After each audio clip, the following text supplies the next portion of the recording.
Before we get into today's show, there are a few things we have to go over. Firstly, what you're about to hear and see is limited to general information only. It's not personal financial advice like you'd get from a financial planner.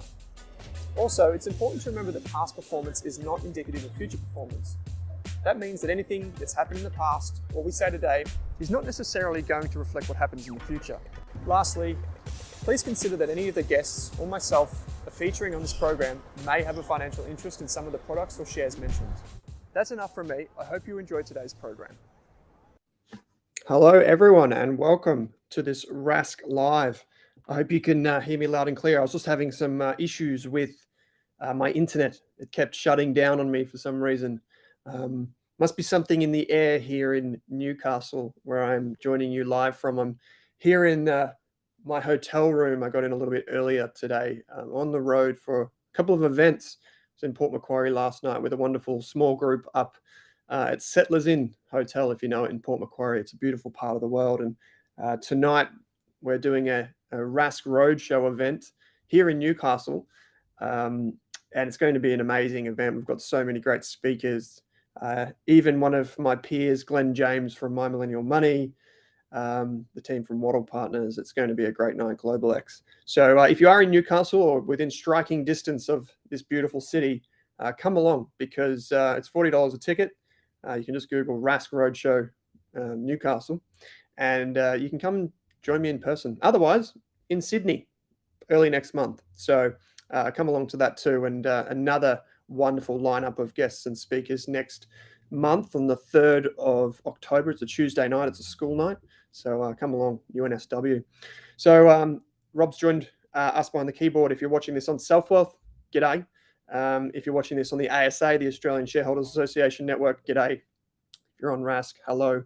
And if you're on Twitter, LinkedIn, wherever you get your Rask Live every week on a Wednesday, thank you so much for joining us. The Rask Live program is now in its second installment and brought to you by Selfwealth, of course, but it's been going for a long time. So if you are a veteran of this circuit, thank you so much for joining us during the day. I know it's hard to get here during the day for some folks, particularly if you're on the East Coast, on the West Coast or in Adelaide. So we really do appreciate you taking the time out. I do apologize also for being slightly early. I'm normally 7 minutes late, and so you're probably get an extra 2 or 3 minutes with me today. I'm sorry about that. I was very humbled not too long ago to be asked to speak the upcoming South by Southwest conference, which for those of you that don't know, it's probably the world's leading conference for people who are interested in things like design, creative arts, music, and technology. So it's like a blend of those things. And I was lucky enough to be, I am lucky enough to be hosting a panel there next month. So that's why I'm a bit late. I was just running through some prep on that with some of the team behind it, the wonderful team that will be presenting with me. So Frank, g'day, Benny, hello, Deepak, everyone, Jaden, thank you for joining us for this session.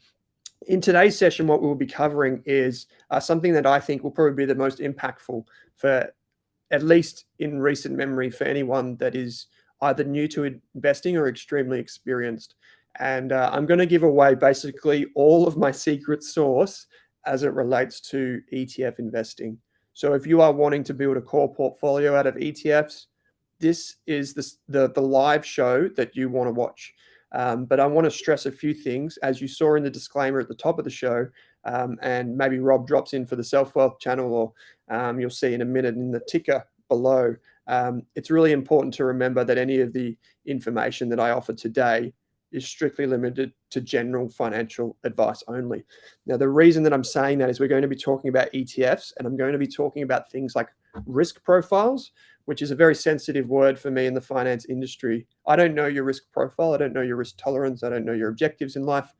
For example, you might be like me and you might want to buy a farm in 5 years. You might not be like that. You might want to rent or live in an apartment in 2 years. You might want to sell your houses. You might want to go overseas. You might want to not do any of those things. And I just don't know that. So if you do want that type of advice where you can build a portfolio that structures for you, you'd see a licensed and trusted financial planner, which you can get in the Money Smart website. You just go to moneysmart.gov.au and there's a financial advice register there. And it actually shows you, you can search by name or by number or by whatever, And it actually shows you licensed advisors and what they're qualified to give advice on, which is really important too. So I can get rid of that disclaimer down the bottom there because we've probably all had enough of that. I'm going to share my screen as usual. And the way we normally start is with a very lovely reminder to subscribe. Wherever you get this, subscribe. I know the team at Selfwealth, Jason McIntosh is putting on some trading stuff over on the Selfwealth YouTube channel. ASA is publishing podcasts and interviews. And of course, at Rask, we publish a video just about every minute of every day these days. So so you can subscribe on YouTube. If you're watching this elsewhere, if you're on Facebook, for example, you can follow along there. Okay, so my joke for this week, I realized I didn't put this into the very first Rask Live. My joke for this week is my cell phone accidentally took a 10-minute video of my shoes yesterday. It was some pretty good footage. Now, that's obviously my joke. How did I do out of 10? I'm actually going to take my shoe off and show you something. So I bought these shoes the other day, some white runners, just a bit more casual, if you don't mind. And they were brand new. And I had a bit of what I would say is an incident on the road. Someone tried to stand on my shoes because they thought my shoes were too white. And they're Calvin Klein shoes. But I can assure you they're not expensive because when I was, I would never normally buy shoes like this. But when I was walking past one of the stores at the factory outlet in Melbourne, these shoes were from $160 down to $59. And I just thought, well, that's the value investor in me just has to get a pair of those to put on my feet. And sure enough, I did. The only thing that I regret is I didn't buy more of them because that was a bargain for me. And I was very, very happy with it. So Clinton said, that's a perfect dad joke over on Facebook. Thanks for joining us. So my first Rask Live experience, says Jayesh, welcome. Finally alive at a decent time, says Sneezy, Sneezy Sneeve. I like that one. Laughs. That's 11 for you, mate. Thank you so much, Benny. 9. So once again, there was a bit of confusion last week. If you are watching this, you may be watching it on ASA or on YouTube or on Selfwealth or whatever. So if I do respond to some comments, you know that they're all real. I'm not just making this up and just looking at someone behind the computer here, just pretending that there's someone else in the room with me. So in the next few weeks, we've got some fantastic guests and topics coming up. So obviously today we're talking about the top 5 ETFs in Australia. We will have Drew Meredith, who otherwise goes by Dr. Andrew Dermuth, as it's meant to say, not CFP, it's meant to say Esquire, like this. He'll be up next month. We've got some foolish stocks with Scott Phillips. So this one here is next week, I believe, off the top of my head. I believe it's next week. That's with Scott. So many of you will know Scott from the Motley Fool. And then there'll be a bit of an Ask Me Anything, and that will be on October 4th. But this one here in particular, just so you know, is also next Wednesday at 12 midday with Scott. And you can come along and ask him any question you like on these stocks and just drill into him about what's going on in the economy or whatever, how he invests, these types of things. It's a real treat to have someone of his stature on the show. I'm not just saying that because he's taller than me, but because he also is a really, really good thinker about investing. So good morning, Ben. Good morning to you. It's afternoon where I am, but good morning to you. It's morning where you are. And we're going to have some really fantastic speakers come up on the series over the next couple of months. The likes of Mel Brown, if you know her, Amy Lenardi, so many great speakers, Brian Feroldi, Kate's going to join us soon as well. And the reason that this one has to be at midday next week, just quickly, is because I'll be on the road in Wangaratta in Victoria next week doing another event, our 9th event, 9 out of 10. So we'll be on the home stretch by then. If you haven't already been to a Rask Roadshow, come along. They're $40 a ticket. It's basically free by the time you get all the prizes and merchandise and books and that sort of stuff. So come along, Rask Roadshow, just Google it and you can get some tickets. So today we're going to be talking about these ETFs. So I see Rob's just chimed in with something on Selfwealth there. Feeding in while also in meetings. I give that joke a 9 out of 10. Thanks, Rob. Thank you. That's actually pretty good from you, Rob. I do appreciate that. So today we're going to be talking about ETFs in particular. There are over 300 ETFs in Australia, 2,500 or about 2,800, depending on the number you look at in the USA. And of course, through Selfwealth, for example, you can invest not just in Australian ETFs, like on the ASX, but you can also invest in US ETFs. But what I've done for today's show is I'm just focusing on Australian listed ETFs, and in particular ASX listed. A lot of people don't know this, but there's actually more than one stock exchange in Australia, just so you know. It's just that the one that most of us do anything on is the ASX. But there are a few others, actually. The biggest one as an alternative would be CBOE, and another one is the NSX, the National Stock Exchange. So there's all these different stock exchanges. It's just in Australia, we tend to say ASX because it sounds like it says Australian Stock Exchange, and it sounds like the right one, and it is the biggest. In the United States, you've got the NASDAQ, you've got the New York Stock Exchange, etc. But I'm only focusing on the 300 that are here in Australia, and I'm going to show you how you don't even need 300 to build what I would say is a diversified portfolio. So maybe the financial planners or the professional investors who are my peers might have a bit of a sour taste in their mouth after they watch this show, because I'm going to show you how you can put the building blocks together in a portfolio. Now, again, I don't know your personal circumstances. This is strictly general in nature. I want to be really clear with this session today. But as you know, this is the second Rask Live, and I want you to be able to go back in 10 years and go, on September 20th, 2023, I was watching this guy called Owen Rask, and he told me how to build this portfolio. I followed the general principles, and I applied it for my own life, and I spoke to my advisor, or whatever you did, and you look back and you say, that was a really good decision. That was a really good hour that I spent with him and the community to learn about this way of investing.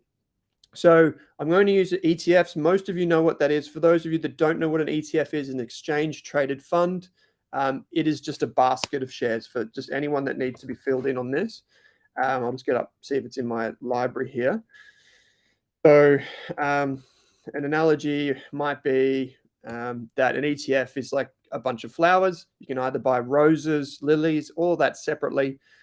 Or you can buy the basket, which is just an ETF. So the ETF might include all of Australian shares or all of US shares or even bonds. You can even get cash inside of ETF. And the point is that you can get exposure to all of those different flowers in one investment rather than picking each individual one. So that's kind of the elementary stuff. We have done sessions on that before. Exchange traded fund. So within an ETF, the thing that makes ETFs really special is you can, once you have decided that you want to use ETFs, instead of picking which shares or whatever you want to buy, what you can do is you can just say, well, I want some shares, some cash.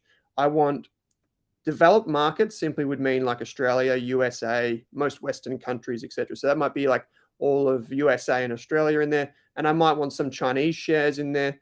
But the difference is there is a basket for each of these things. And there are multiple baskets you can get for different types of exposures. But the point is, if you wanted to just invest in shares, you can do that with one ETF. You don't need to pick which shares to buy. Same with bonds. You don't need to be an expert in bonds. And that's really important for the 99% of us on this call who don't know what bonds are exactly. You might have a general idea, but you don't know exactly what they are. I'm going to explain to you what they are. And why they are really interesting to me right now. It's the single most important. This thing right here is the single most important that me and the team at Rask, the analyst team at Rask, are spending our time on. It is the number one decision. Do we invest in bonds right now? How much do we invest? And which ways do we go about it? And I'm going to explain how we think about that. So the idea of this chart is that you can look at it and you can see basically where the different types of investments would sit, both on the expected return, which is up here, and the expected risk. So obviously the things up this end, like Chinese shares in particular, they're a type of emerging market shares, or Indian shares, they're going to be more risky. And when we say risky, that means more ups and downs in the share price, right? Whereas say cash, which is right down this end, you know what you're getting if it's in a government-backed account. It just looks like a flat line. There's not as much variability or risk in that. So the key question is, okay, now that we know that there's some things that are less risky and then it gets more risky as we go on, the question is then, how do we put them all together? And that's typically defined in something called a risk profile. So a financial advisor would sit down with you and they would say something like, okay, Mr. Johnson, we think you are a conservative investor because you said you're really worried about losing money, and that is the only thing you're worried about. But then you might get Mr. Owen Rask come in, and the financial advisor says, okay, based on our modeling of your risk profile and the questions that you answered, Mr. Rask, we think you are a growth-focused investor. You have a high risk tolerance. And therefore, we're going to invest more in growing assets and less in the defensive assets. So we call these, typically in academic history, what we call these is like a mixture of stocks and bonds, because in the past, basically all you had available was stocks and bonds. There's a bit more than that today. But if we go back into our chart, it's basically how do we mix this with this? So how do we mix these two together? And that gives us a representation of our risk profile. So I'm going to show you how to do that. But obviously there are more options outside of this. So it's not as simple as like some shares, some bonds these days. Now we have a few other things to think about. But basically, the shorter your time horizon, if we go like this, the shorter your time horizon, the more risk, the less risk you want to take. So the more security you want. Because if you think about it, if you're going to need the money in the next 3 years, you don't want to be investing that money. You want to keep it in cash. But because you're not, then the reason is because you're not going to be susceptible to the stock market falling. But if you were to put all of that in the stock market and the stock market fell 30%, that would be what happens. So g'day, Robert. Great show last night in Port Macquarie. Thanks, Robert. Thank you. It was a small group of us, but it was actually so much fun, and it was the smallest of the road shows that we did last night. So I just loved the chances to sit down and chat. Colin, you've said when buying ETFs, make sure you buy ETFs in Australia. Otherwise, you need to fill out tax docs. Yeah. So Colin, that's a great point. So with an ETF, all of the ETFs that I mentioned today have get that out of the way. They have something called tax domicile. I'll just blow this up a bit for all of us. So tax domicile basically refers to where is that ETF located for tax reasons. Now, everyone on this will probably want to be looking at Australia, meaning that if you own an ETF that is an Australian ETF for tax purposes, it's like if you have to fill out that form that you get for income. Are you an Australian tax resident? Yes, I am. In this instance, you want to have this because if it says, for example, USA or UK or something like that, what that means is you've got to fill out something called the W8, I think it's W8 Ben form. Now, if you've ever filled one of those out, they're okay. But if you have a self-managed super fund and you get one of these, they're even uglier. So W8 Ben E form, which is even uglier again. So all of the ETFs that I'm mentioning tonight are Australia. The way to check this is just to read the product disclosure statement or the PDS, but I've done that work for you. I'm not going to mention ETFs that are not in Australia for tax reasons. If you invest via your Selfwealth account, not that one. If you invest, we'll go here. If you invest via your Selfwealth account and you find an ETF that's not on the Australian Stock Exchange, for example, SPY. So in this instance, this ETF has an American flag next to it. This would be a US ETF for tax reasons.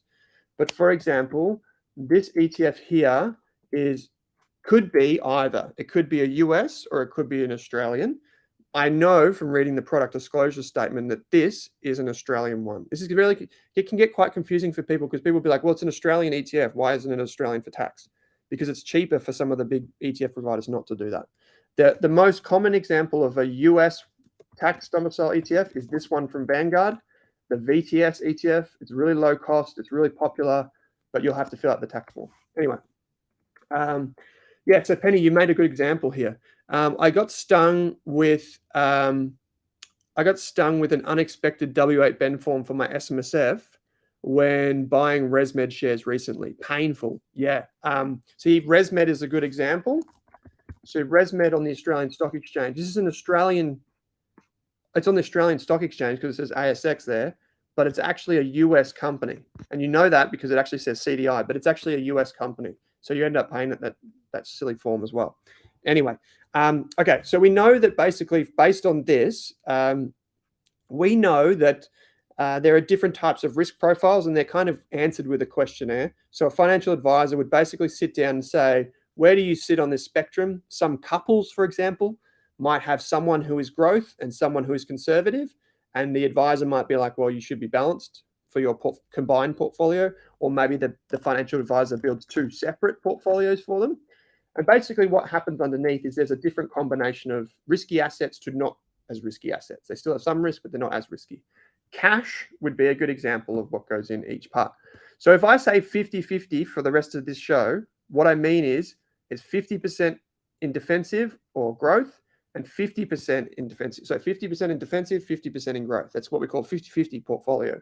If I said 70-30, what I mean is 70% in growth, 30% in defensive. We're going to build a balanced portfolio today here, which would be something like this, right? So we'll keep moving on.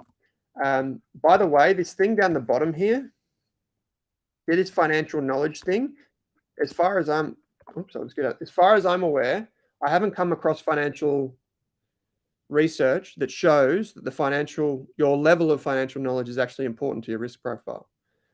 But if you think about that for a second, if you have a high level of understanding about how the share market works, I believe that you can afford to take more risk. So, for example, I think Warren Buffett can afford to take more risk than a 7-year-old that's never even understood the concept of money, because Warren Buffett would know the risks involved. So therefore, he would have a higher risk tolerance just because he knows more.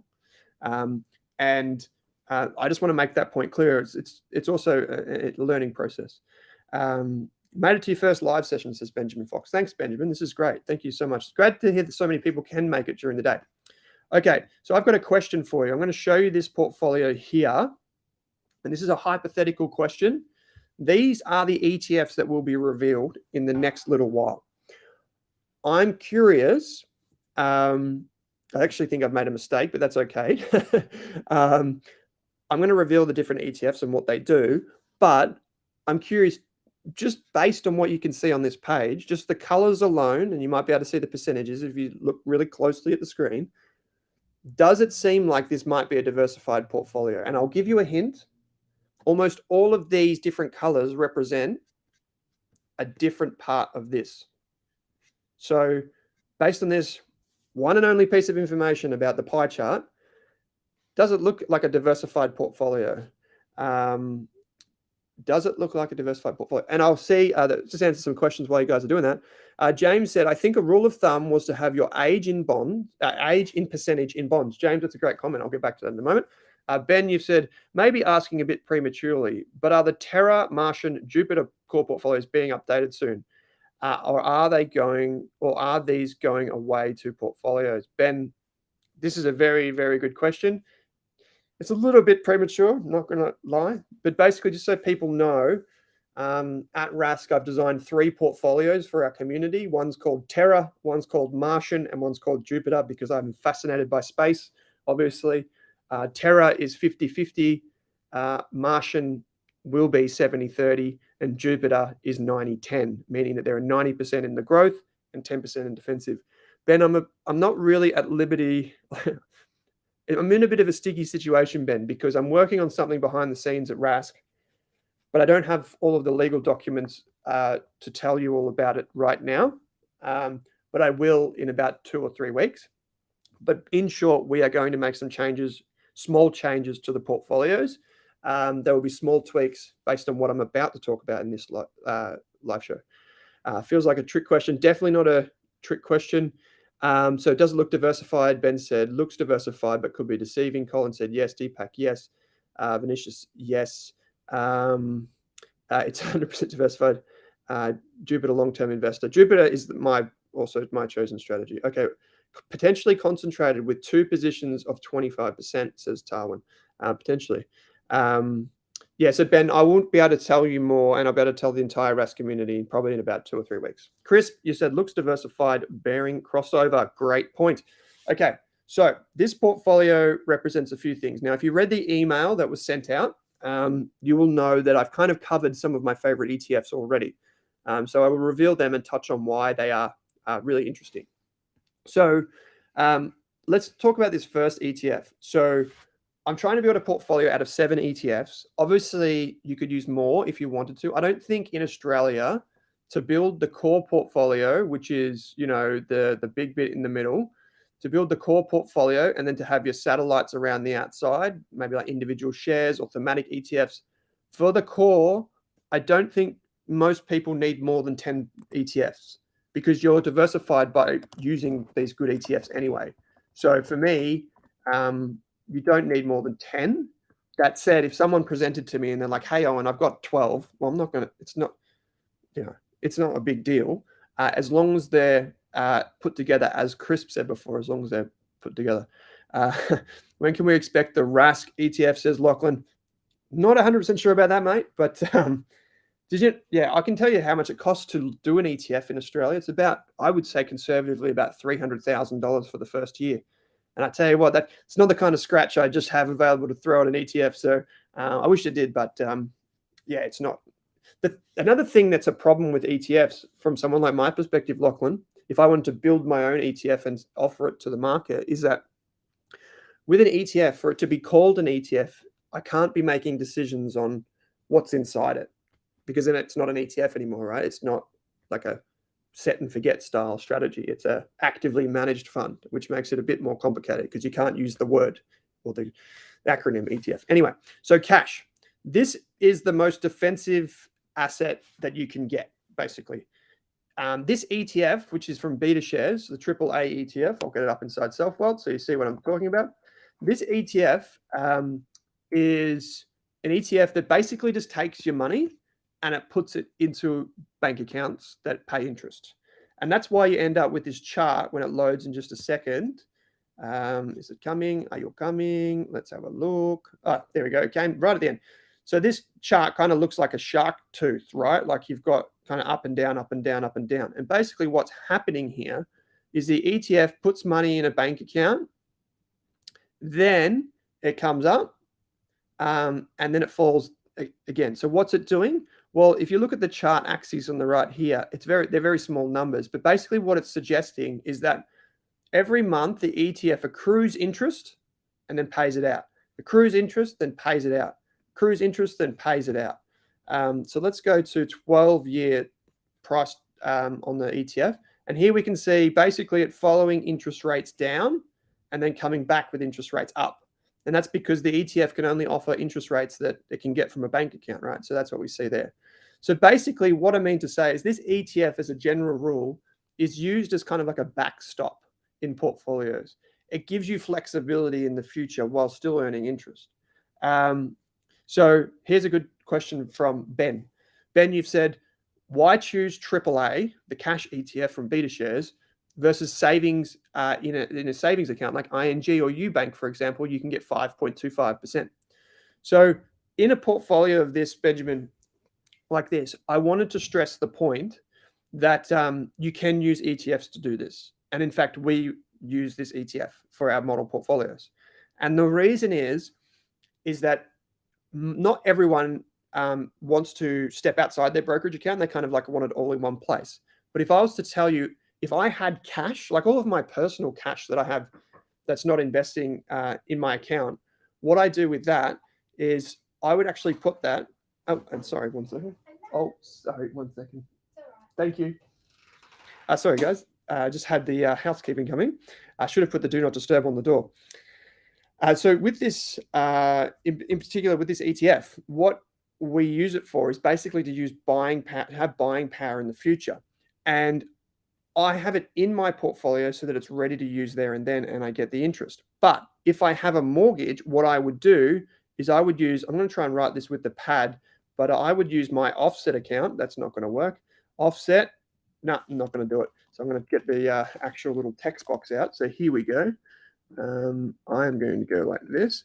So in order of what I would do with my cash right now, one, offset account, which is obviously only available for mortgages, savings accounts, and rolling term deposits. Deposits like this, and we'll go like this, and it's not working. And then three is I would use AAA. So let me just bring this up. I'm going to load this up so we can all see it a bit. But this is basically the order of which I would use the cash that I have available. So I would put money in an offset account first and foremost because it pays the most after-tax interest, even though it doesn't pay it, so to speak.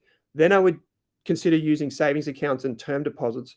But interestingly, what I would do with term deposits, and this is only me generally speaking, of course, is I wouldn't put it all in one term deposit. I think that's what a lot of people make a mistake with. They just put all their cash in one term deposit, and then they think, oh, geez, actually, I need that money. I'm going to have to break the term deposit and lose the interest. So what you do is you stagger the ETFs, stagger the term deposits. I just saw the comment from Penny. You stagger the term deposits so that you might have one for 6 months, one for 12 months, one for 2 years, one for 5 years, and stuff like that. And the reason you would use a term deposit over a savings account is a term deposit should offer you a little bit more, and you can lock in the interest rate. So if you're a retiree, for example, you might think, well, 5% interest rates on a term deposit, that's all I need. That's all I need from my money. Why don't I just use a term deposit? There's no risk involved. Well, if that's the way you think, then rolling term deposits makes sense. Jimmy, you said you've got all of yours in an offset account, and so do I. And finally, we have AAA. AAA is an ETF that basically allows you to get exposure. And the benefit of AAA, and the reason we use it, is so that the money is almost instantly available. So if, for example, you want to take this amount of money and you put it in here, you'll see in a minute what that is, then you can do that really quickly. It's all in the same bank account. Not that, speed is always the number one priority, but it's a stabilizer. This is a stabilizer in your portfolio that also pays you interest. Okay, moving on. Number 2, ETF number 2. And by the way, this is the biggest ETF in the country for that style. Number 2 is the gold ETF from GlobalX. Now I'm going to twist my words a bit here. And we've had this debate both here on the live show over the years, but also on our podcasts at Rask. Do you need gold in the portfolio? The answer is no. The answer is you do not need gold in a portfolio. It doesn't matter what anyone says, you do not need it. It's just whether or not you want it in your portfolio. And I think that's really important to remember. You do not need it. It's if you want it. And the way gold works as an investment is that people use it, and investors and professional investors, huge institutions, really professional, good investors use it. So I'm not discrediting it. It's a choice you can make. Some people say yes, some people say no. Like Warren Buffett is a very firm no, for example.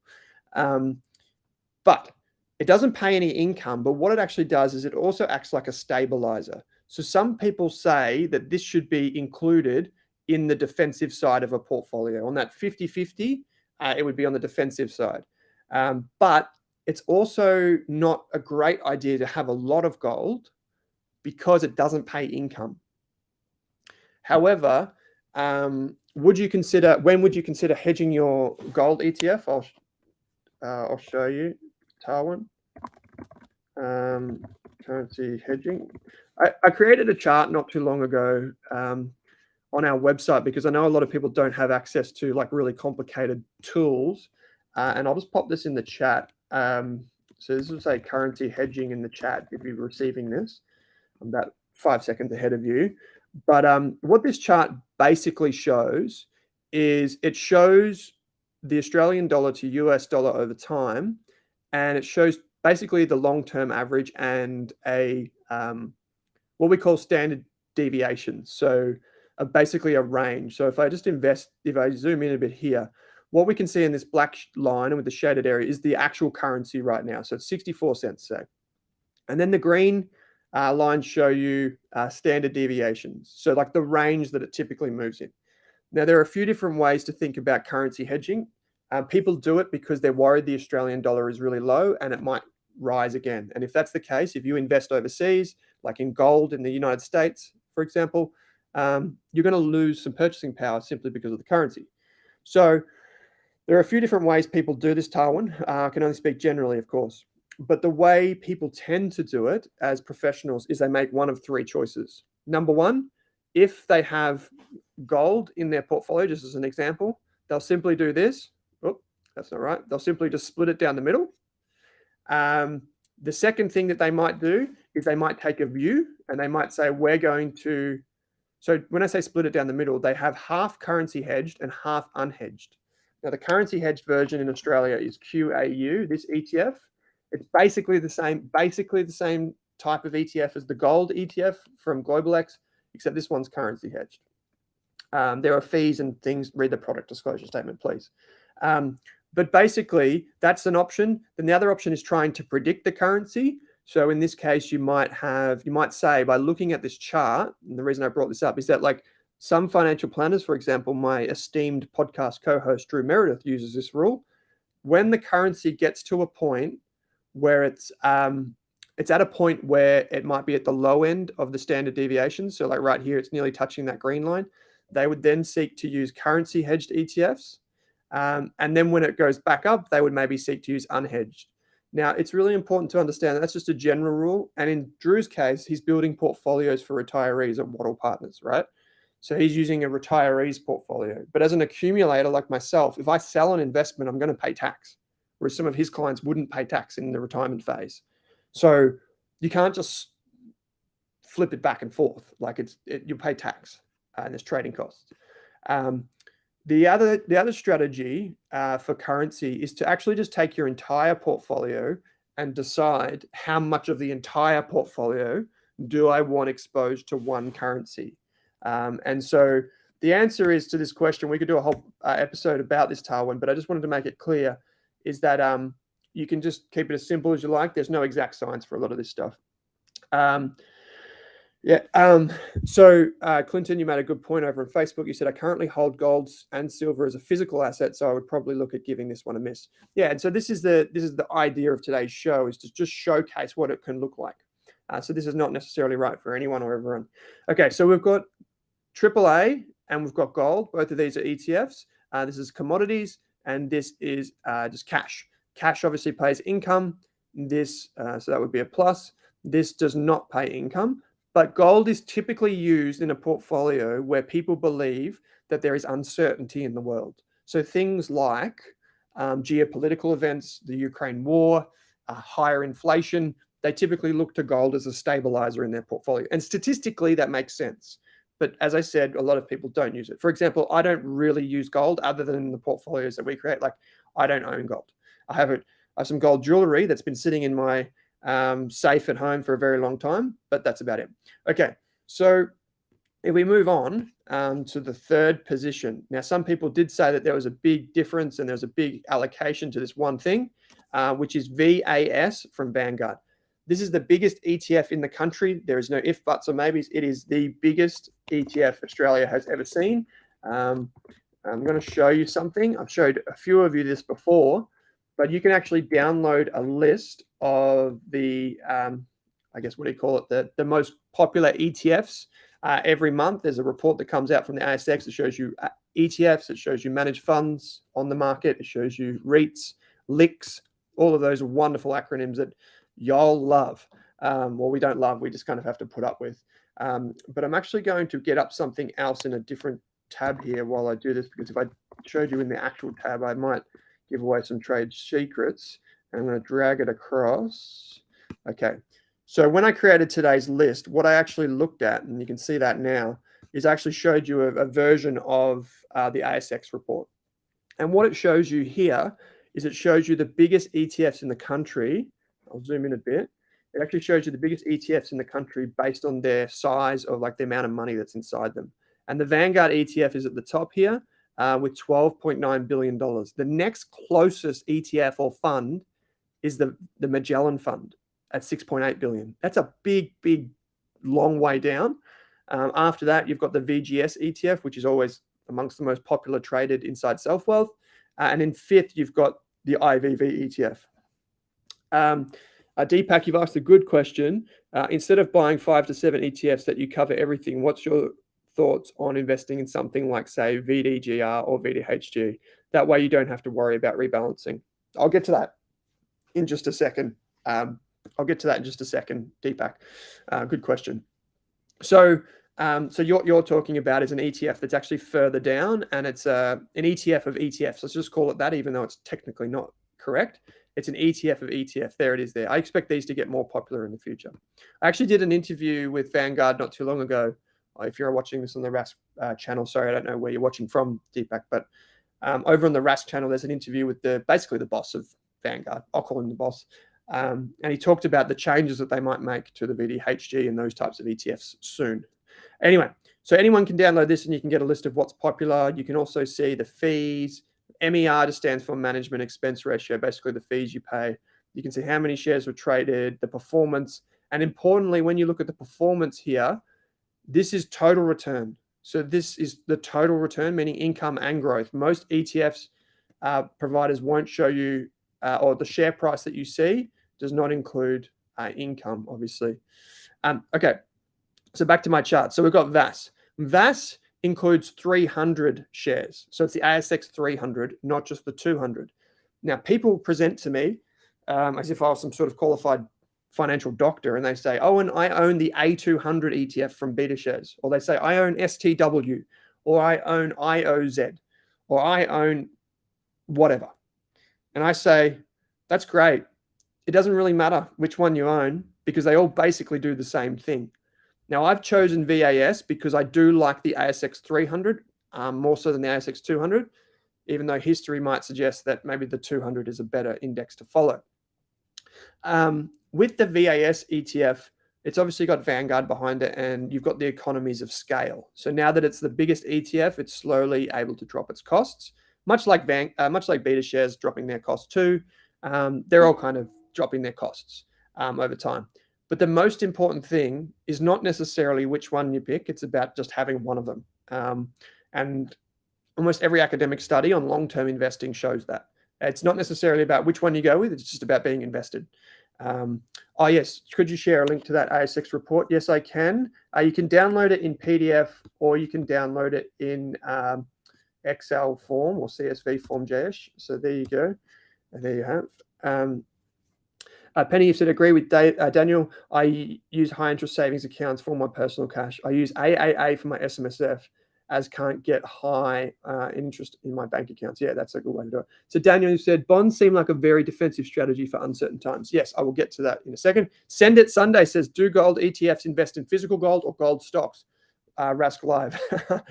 Send It Sundays. So there is another report that I've done. I don't want to keep talking about my own stuff. It's bad form, but I actually did a report not too long ago on the best gold ETFs in the country. This one right here, I think that's the this one is the updated one. So I'm just going to drop this in the chat, gold ETFs, rather than just me take another tangent. But in short, there are some ETFs in Australia that look like gold ETFs that aren't actual gold ETFs. They're gold mining ETFs, like these two right here. They just invest in mining shares. So gold mining companies, that's what they own. They don't own the gold bars. But there are a few ETFs that just own the gold bars. And they're like the GOLD ETF, which I just mentioned, the QAU ETF, and the new one, NUG, from Van Eck, which is NUGG.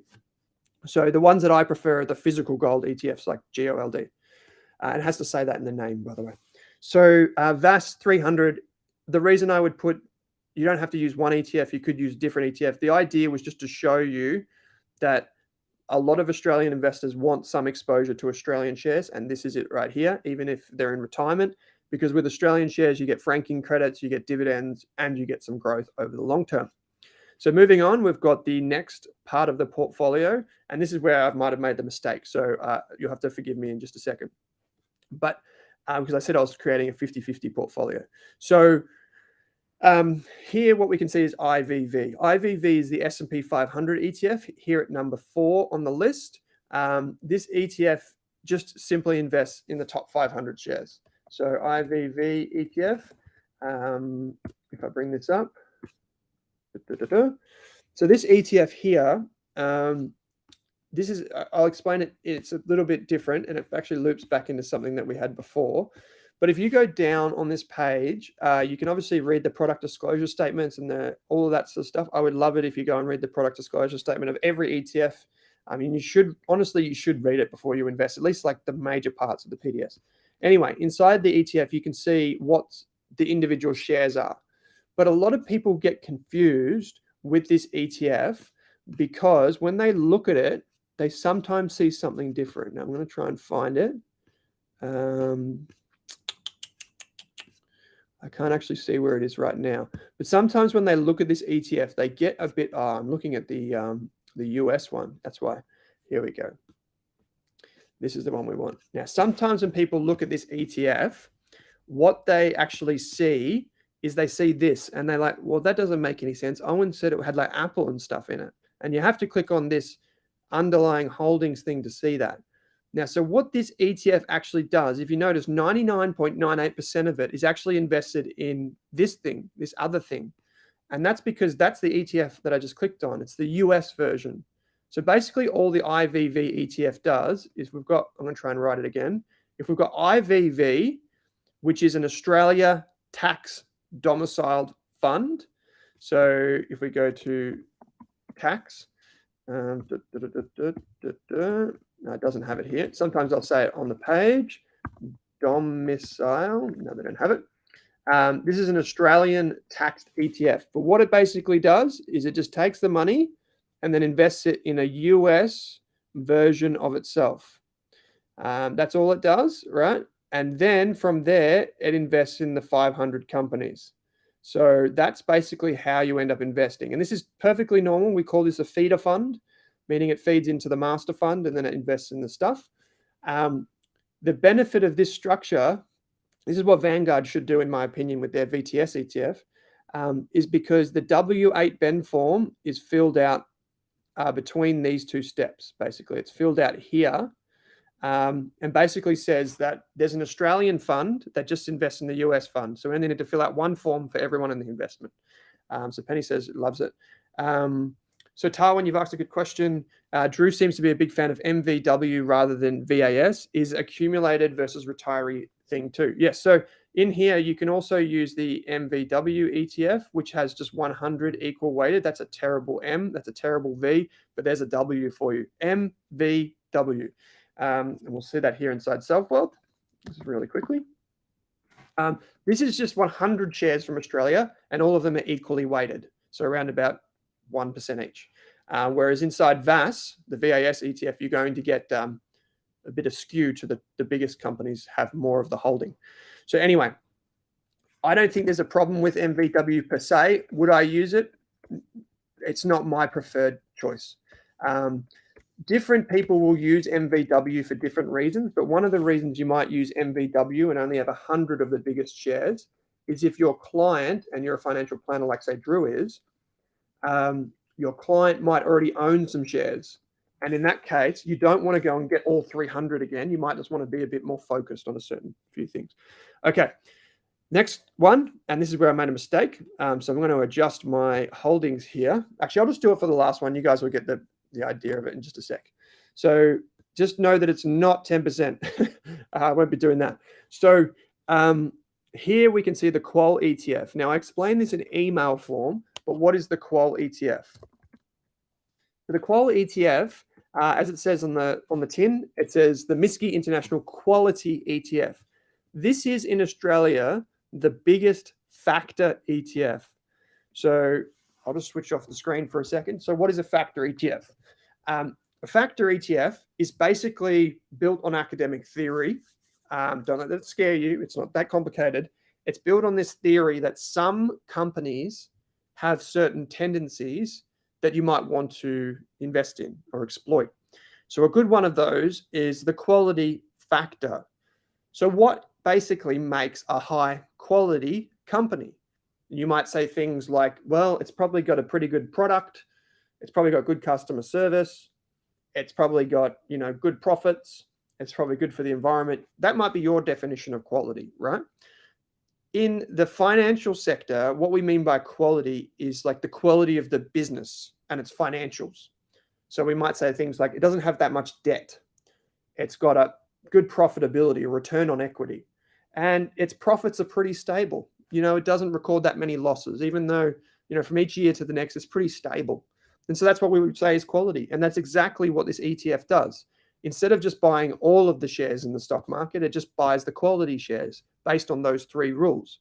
And so it has grown, I'll say individual investor, so we get the full experience. And basically all it does is it goes out and it buys companies that it says are high quality. It buys about 300 of them and it puts it in the portfolio. There's about 302 there right now. And so I'll give you an example of where you can find the product disclosure statement on this website. You can just go to documents and you can see product disclosure statement is, here we go. PDS is available here. And it has all the information on how it creates the portfolio. If you go into the PDS, it will explain how it happens. Sometimes you'll see product disclosure statements like this, where it bundles a few different ETFs into one product disclosure statement, or in this case, many, because they're all basically the same except what they invest in.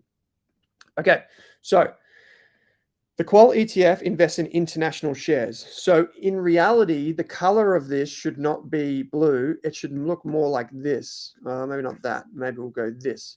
So if we were comparing colors, it's basically the same part of the portfolio as this. So from here right around to there, these two right here are basically investing in the same thing. So Crisp was right earlier on when they commented in the chat and said you have to be careful of overlap. And that's because some of the companies that are in Qual are also in IVV. So here we can see, if we zoom out a bit and we go back, here we can see names like Apple, Microsoft, even NVIDIA, Visa, Alphabet, or Google. All of those were also in IVV. So in this instance, you don't add them separately. You think of them as one because there's so much overlap. Now, for me, this is why I wanted to include Qual as an example of how you could use this. But for me, in a core portfolio, I'll just get rid of all this red text. I would take this chunk and I would remove it and I would make that a satellite holding around the outside. And it might be like 3, 4, or 5%. But I just wanted to give you an example of how it could go in there. Now, I'll keep going because I'll keep going. So, Taiwan, you said Qual and IVV have stock overlaps, e.g. Apple. How do you think about total exposure in one holding? So that's, Anthony, Taiwan, you're on the ball there. So basically just what I just said is I think of them as one holding because they're basically getting me the same thing.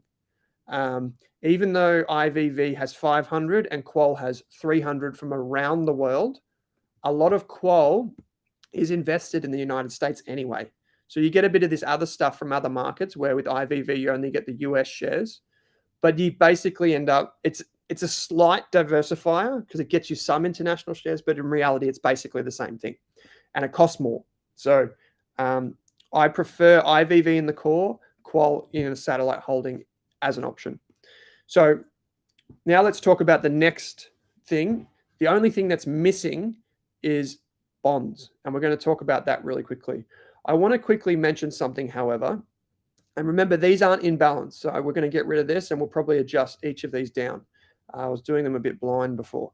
But in a normal portfolio, another way I was going to show you this pie chart is basically like building blocks.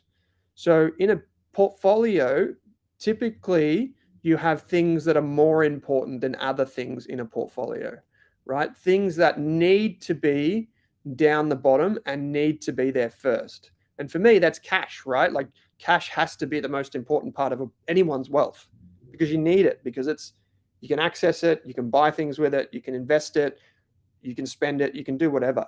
But that is like the bedrock. That's the number one thing that goes down. Alongside that, you want to have stocks and you want to have bonds. Those three things, you can build a great portfolio. Stocks, bonds, and cash. Wonderful. That's why all the theory is based on that.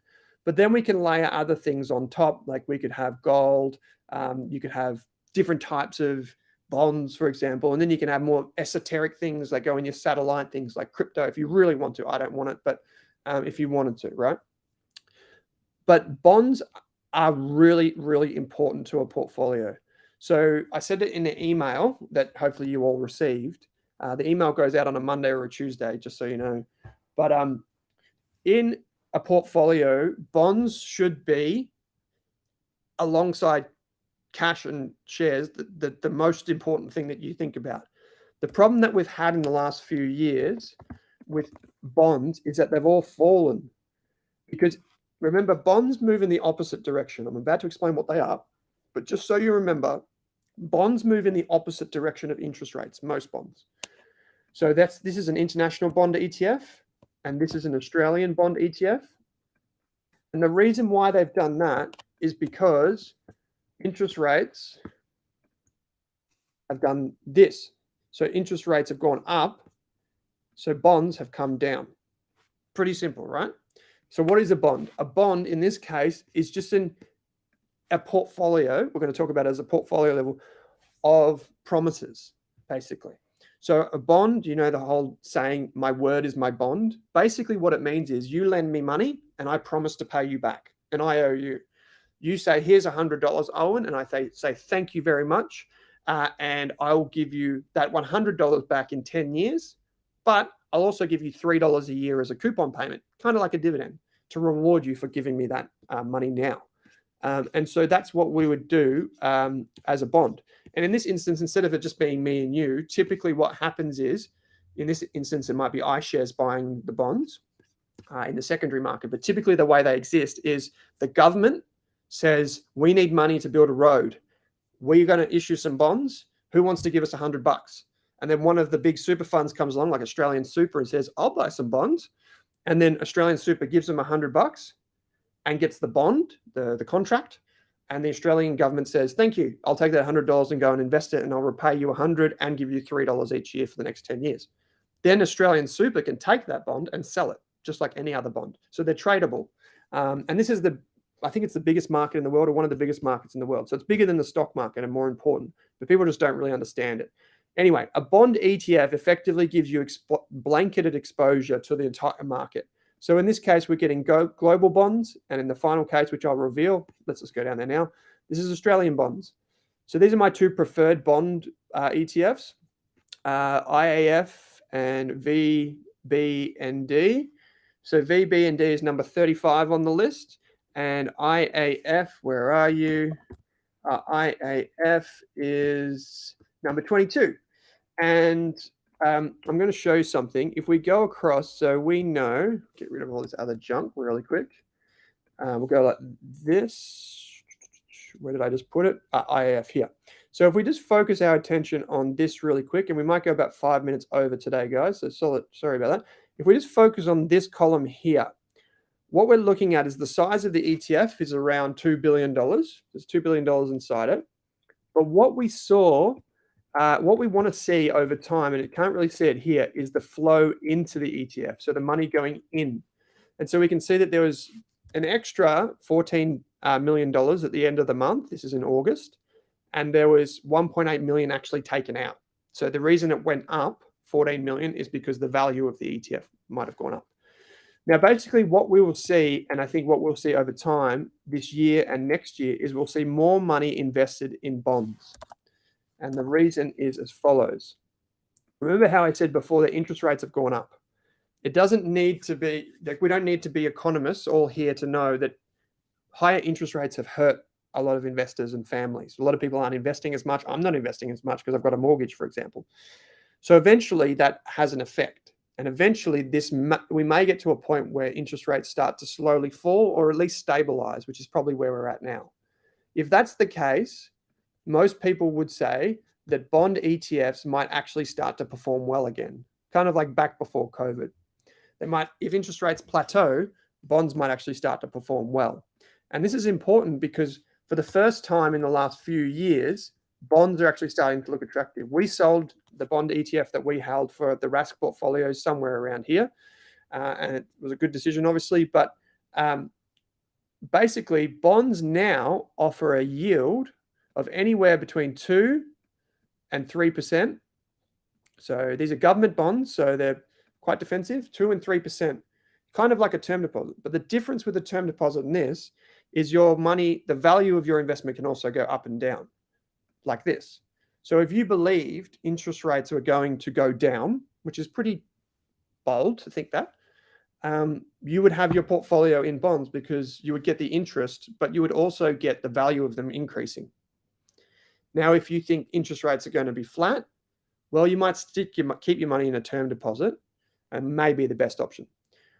But if you think interest rates are going to keep going up for whatever reason, you would want to avoid bonds again because you wouldn't want this to happen again. And that's basically the way they work. Now, my opinion is that for the first time in a long time, bonds are actually starting to look really interesting. And so I would have, and I actively am doing this for our community, is having some bonds in a portfolio. So let's just recap, and I'm going to go down to this last thing, and I'll go back to my question. I'm going to change this really quickly, and I'm going to ask you the same question I asked you before. We'll go say 25, and we'll say 5. I do want to get rid of why did that not balance. So I've got 10, 10, 10, 5, 5. Oh, I can't get this out of the way. Sorry, guys. So 10, 20, 25, 45. Okay. So in my portfolio, I want to make sure I'm doing the right thing here. If I go back up, let's take this. Why did it not balance? So I'll be with you in just a sec. In my portfolio, why did that go down? Okay, let's get rid of that.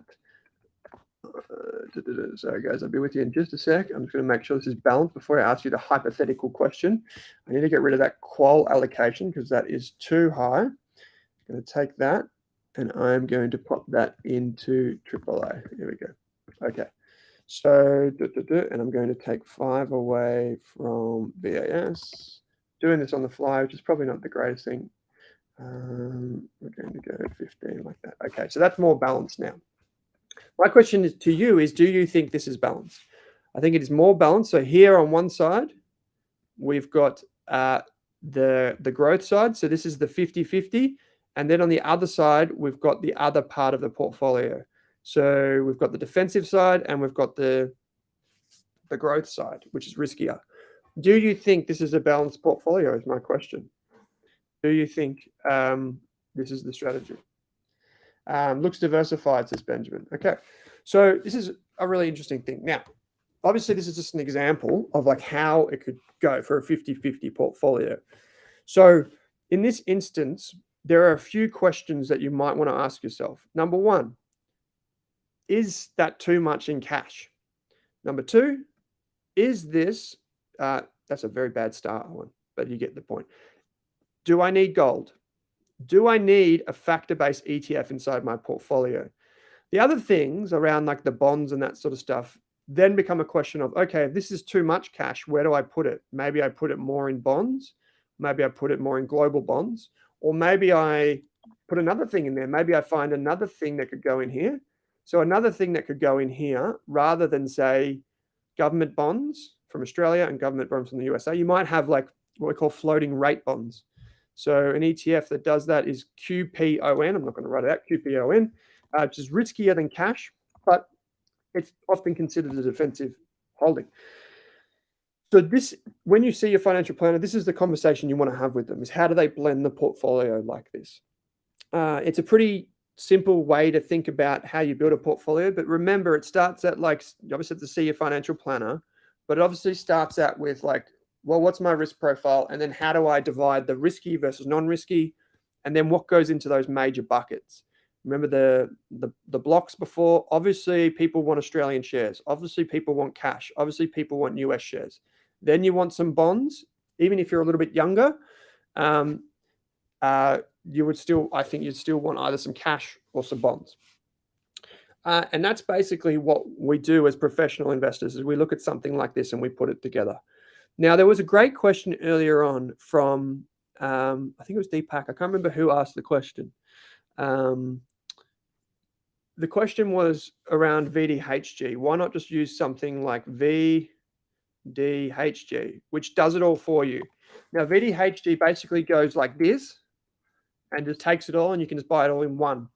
They don't invest in gold, though. Vanguard doesn't believe in gold, which is fine by me because I honestly don't think it needs to be at least a huge part of any portfolio, to be honest.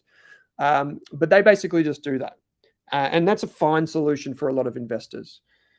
Now, I have an understanding of what's going on in the industry, and I did talk about this with Balaji the other day, who's been on the show before, Selfwealth Live. If you just Google Balaji and Rask, you'll find it on the Rask website. But Balaji, in this podcast, one of the things that he revealed, which I don't think he's revealed anywhere before, is he revealed that VDHG might actually soon turn into an ETF of ETFs. I don't want to bore anyone who doesn't know what that means, but in right now, VDHG and all those types of ETFs are like, when you invest in the ETF VDHG, what you get inside of it is actually managed funds, not ETFs. And there's a tax reason for that. So James, you said our corporate bonds included, not here, but you could include them on the more defensive side. So a corporate bond is, where would a corporate bond sit? So James, on this risk reward strategy, you can see it kind of here as a corporate bond. So it's like a bond, but from a debt, from a company rather than the government. It might even be higher. Like honestly, it could be anywhere. Some of these hybrids that we see in Australia, in my opinion, are very risky. In my opinion, they're riskier than people think because they behave in unusual ways. So anywhere between here on this make-believe chart and even up to here, as risky as shares. So it depends on your view and what kind of investment it is. If it's a corporate bond, like how secure is it basically? And I just don't have the ability to explain all of that today, but I hope you understand. So Colin did say it doesn't look like a diversified portfolio. That's interesting, Colin. So Martin, you've said private equity. So private equity funds are a different kettle of fish. You won't ever get them in an ETF, but they would probably be more on the growth side. Some people might justify that they're slightly on the defensive side, but yeah. So that's interesting. Yellow Coal, you've asked, can you please explain the Amit cost-based changes with ETFs? I can get into that maybe in a couple of weeks, Amit. It just takes me a little bit longer to explain unless someone wants to quickly type it into the chat. So at the end of the day, this is just like a framework that you can build on. I don't recommend anyone follow this from today's show, but what I want to do is just explain to you how they can be used. There are risks in every type of investing. I hope by now everyone knows that they should seek financial advice, because I think let me be very clear. I think it's really important to get advice around retirement. I almost think it's like the single most important thing you'll ever spend money on as you come into retirement is financial advice, but also around other major life events, things like inheritance, having a family maybe. There are some financial advisors out there. I know there's some big scary numbers, but for people in their 20s and 30s, there are some financial advisors that can give you full advice for $3 or $4 grand. Now, obviously, as you get bigger in your portfolio balance and you get to more complicated things like retirement, it's going to cost you more. But you should expect to pay that for a professional service. So you can use the Money Smart website. You can use the PIFA website as well. You can even just ask people that you know and just test drive some financial advisors. Okay, so is this portfolio diversified? I would say yes. And I didn't actually finish the thing about my ETFs before. Okay, so with VDHG, this is the most important thing. I don't think, if you just take one thing away about my comments on VDHG or like any of the diversified funds from Vanguard, or even the one DHF, it was mentioned in the chat before, I think they're good starter portfolios. But I want you to imagine one thing. If the ETF that you're buying already does all of this stuff for you, right? What happens if in a year or 2 years or 10 years from now, you need to sell or you want to sell one part of it because you want to rebalance? Let's say instead of having a 50-50 portfolio, you want to have like a 70-30, or you want to go from a 90-10 portfolio to a 50-50 portfolio. So like people going, I'm 40 now and I want to invest aggressively now, but in 5 or 10 years, how do I do it? And I think that's why Vanguard wants to move to ETFs inside VDHG so that people will be able to split them out in the future. But that's just my belief. This is why I think for pretty minimal effort, I think people can build a diversified portfolio like with ETFs, as you may see in front of you now as an example. They can build a portfolio and then they can make enough decisions, but not too many that's overwhelming. So for example, if you decided in the future that, okay, I no longer want gold, or gold has gone up and I'm going to take that money out and put it into shares now, which is the whole point of a rebalancing act, you can do that. But with the other fixed strategies, you can't. Another way to deal with it is to have VDHG or DHHF or one of those big diversified funds in the middle, and then put ETFs around the outside. But again, you don't have as much flexibility. For me, as someone who does this day in, day out, this is the perfect blend of flexibility. For example, in our team, what we're thinking about is we're going to start our new portfolios with a set amount of cash, but then we're going to move it into the other parts over the next couple of years as we think the markets may mature. So that's the benefits of having some cash ready to go, is you can take it from here and just pop it in the other areas as the opportunities present themselves. Still long-term investing, not trying to time the market and do all that sort of jazz, but that's the general gist. I think I answered the question from earlier on there. Ross, you've said, why does everyone need professional advice when information is freely available? I have to keep stressing this, Ross, because I am governed by a financial services license, and I have to tell everyone here today that this is strictly general advice only. In Australia, the rules are incredibly strict. Someone like me, for example, can face up to 5 years in prison if I accidentally give advice and I'm not licensed, which is very different to the United States, where it's basically just a free-for-all. It's not quite, but it's a lot more loose. So I just say that as a general rule, and that's why we say get advice. But also, it is important to get advice because I think, like, around those major life events, like, I'll give you an example. If you're approaching retirement and you've got $500,000, $600,000, $700,000, $800,000, who knows what you got, right? Just anyone generally. And you make a mistake with the tax rules, or you make a mistake with the pension rules, or you make a mistake with the superannuation rules or your retirement rules, that could cost hundreds of thousands of dollars over the next few years in that mistake, in terms of the mistake costing you $100,000 and not making a mistake making you $100,000. So that's why I think at critical moments in life, people who get really up in arms about paying $5,000 to see a financial advisor, I think just do it. You don't even if you just get the advice, it's a $5,000 cost that you might never use the advice, but at least you got the advice anyway. And at least you've gone through the process. Good option for your children, says Crisp, in relation to BHG. Cool. Shad, you've said, such a great episode. It's like an ETF explainer session for Australian investors. Just incredible that this is free on YouTube. Well, thank you so much. Dad, good YouTube handle. You've said, how about 5% into Bitcoin just in case it becomes quote unquote a thing? I think there's that old saying, like, get off zero for Bitcoin and those types of things. We could do a whole session on this, but I think, Dad, I love that I get to call you Dad because it's your YouTube name, is that I think that a lot of people have ended up in cryptocurrencies for the wrong reasons, not necessarily understanding the true value of the technology underneath it. It could become a thing, just like we could go back to gold. Some people still believe that we're going to go back to gold because of hyperinflation, which we saw after the Second World War, and we saw not hyperinflation, but we saw a lot of inflation after the Second World War. We saw it in the 1970s and 80s. People think we're going to go back to that, so they should own gold. There are a lot of things. Remember this, there are a lot of things that we don't know about the world of investing, that no one can tell you the specifically correct answer. So when you build a portfolio, you do not build a portfolio and you do not put all of your money on the line thinking that you have all the answers, because the moment you think that, you're going to be humbled. This is for everyone. The moment that you think that is the moment things will go bad. That's just a belief I have. So what we do when we build a portfolio like this is we try and be diversified, because that's one thing that we know we can get for free is diversification.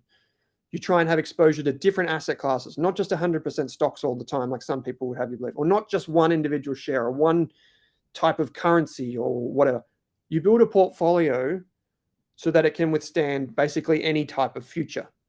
So you have in this case right here, like I said, I don't have this, but in this instance, let's say inflation comes back and we're into a recession. Maybe some gold is good, because then you can take the money that is in gold that's doing well in a recession, and then you put it into the shares that are now cheaper. But maybe that doesn't happen and you end up losing some money on gold. Well, you'll probably lose money on gold because bonds are doing well. And that's how you build a diversified portfolio. So, that's all I can say. Okay. So thank you everyone for coming along. And Jimmy, you've said, great having a daytime for us night shift workers. Well, I hope this isn't the middle of your sleep time, Jimmy, if you're getting up for this. Thank you everyone who's come along for tonight. Good question, James Long. Good point. You've said, couldn't the distributions from a VDHG or a diversified ETF be used to buy a separate bond ETF in the future? Yes, it could. Good point. You could take that diversified portfolio, sell a bit of it, or just receive the dividends and then invest it somewhere else. I just prefer a little bit more control day to day. So as I said, I'm on the road tonight in Newcastle. If you're anywhere in Newcastle, come and see us. It's an all-star lineup for speakers tonight. I'll be in Wangaratta next week for anyone that's in regional Victoria, or Sydney on October 3rd. We're also doing a value investor workshop. It's a full day intensive program with me and a fund manager. We're actually doing that, and it's going to be heaps of fun. We're actually doing that in the Magellan offices. So hopefully an analyst will come and give us a speech and do all that. So come along. It's all available on the website. Finally, a quote. You don't go broke taking a profit, eh? You also rarely get rich taking a profit. You had to sell, which is extra work, then buy something else, more work, that needs to do better. You also paid capital gains taxes, cha-ching. But sure, yeah, you don't go broke taking a profit. And this comes from the mighty David Gardner, the co-founder of the Motley Fool, one of the best investors probably on the planet. And he talks about this he loves to go against conventional wisdom. He just loves that conventional wisdom can be so often wrong. And it's one of that old cliches, you don't go broke taking a profit. David is one of the greatest investors because he didn't sell out. He kept on holding.